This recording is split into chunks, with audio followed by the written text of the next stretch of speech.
aussi à la pointe du rail, des gens du Sud-Finistère. Voilà, merci à ma famille d'être là. Merci à un certain nombre de maires et d'élus de nos petites communes des APR, de l'Est-de-Bain. Nous aurons à faire mieux connaissance, même si certains d'entre eux on se connaît déjà de longue date. Merci à tous ceux qui ont préparé cette célébration. C'est un gros travail, l'équipe pastorale, l'équipe liturgique, la chorale, les musiciens, etc. Ceux qui ont préparé mis la main à la pâte pour la réussite de cette journée. Merci surtout à vous tous, les chrétiens, prêtres, diacres, consacrés, laïcs, de tout notre doyenné qui est venu ici pour célébrer le Seigneur en cette grande église, cette belle église de Plouguerneau.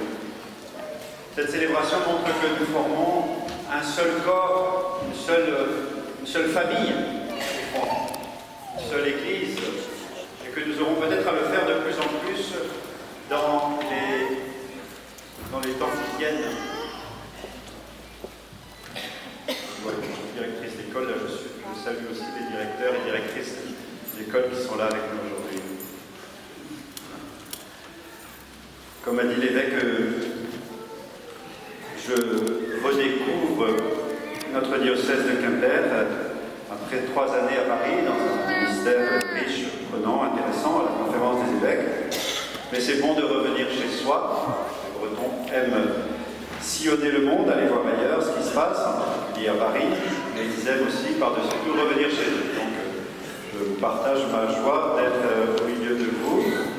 Et depuis 3 semaines que je suis dans le doyenné, je suis vraiment heureux de voir combien de baptisés cherchent à suivre le Christ ici, à vivre l'Évangile dans leur vie quotidienne, à travers leur témoignage de bonté, de service, aussi leur vie de foi, leur témoignage de foi, ce qui est bon, là où on vit, dans son quartier, dans son travail, de temps en temps, de montrer la source, de dire voilà, la source de notre vie intérieure, de notre engagement, en particulier auprès des gens qui ne savent plus bien quel sens donner à leur vie.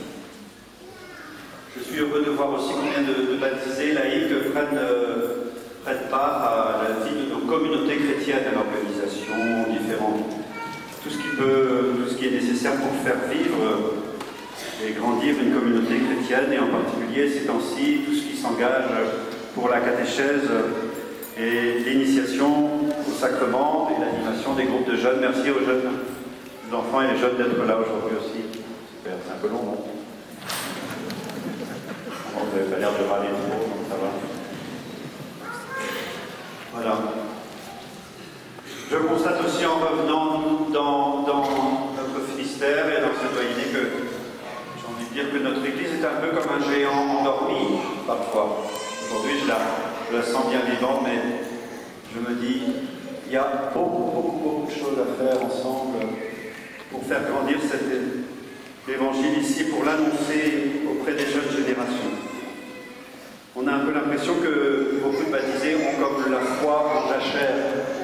Elle est là, mais il est temps de se secouer les puces. Si on a des puces. Il est temps de réveiller notre foi, de la remettre en marche, en état de marche, non? Sinon elle rouille. J'aimerais que chacun d'entre nous, voilà, au début de cette nouvelle année, dans notre doyenné, se dise, entende le Seigneur lui dire « J'ai besoin de toi ». Voilà, je me suis réveillé en entendant cette voix dans ma tête lorsque je priais ce matin. Le Seigneur me redire « J'ai besoin de toi ». Et j'aimerais que chacun d'entre nous, puisque nous avons la foi de notre baptême, entende le Seigneur nous appeler et nous dire « J'ai besoin de toi ». À toi de voir pour faire quoi dans l'évangélisation, mais j'ai besoin de toi. Je crois très fortement que nous sommes dans une époque qui a besoin de foi et de religion. C'est l'ignorance qui crée la violence, et plus nous avançons, plus l'ignorance grandit. Qu'en sera-t-il? Ce n'est pas la religion qui crée la violence, c'est l'ignorance. Et l'ignorance religieuse grandit. Nous avons une mission de transmission qui forte. Notre pays a été magnifiquement façonné par deux fleurons merveilleux qui sont la langue bretonne et la foi chrétienne. Et les deux semblent s'affaiblir un peu, mais sont loin d'être parents. Donc il nous revient de faire vivre pour la langue, beaucoup s'y sont mis, pour la foi, c'est notre mission à nous qui sommes là aujourd'hui. Voilà ce que j'avais envie de vous dire comme curé au début de cette nouvelle étape de la vie de nos paroisses. Voilà, redonnons de l'âme à ce monde.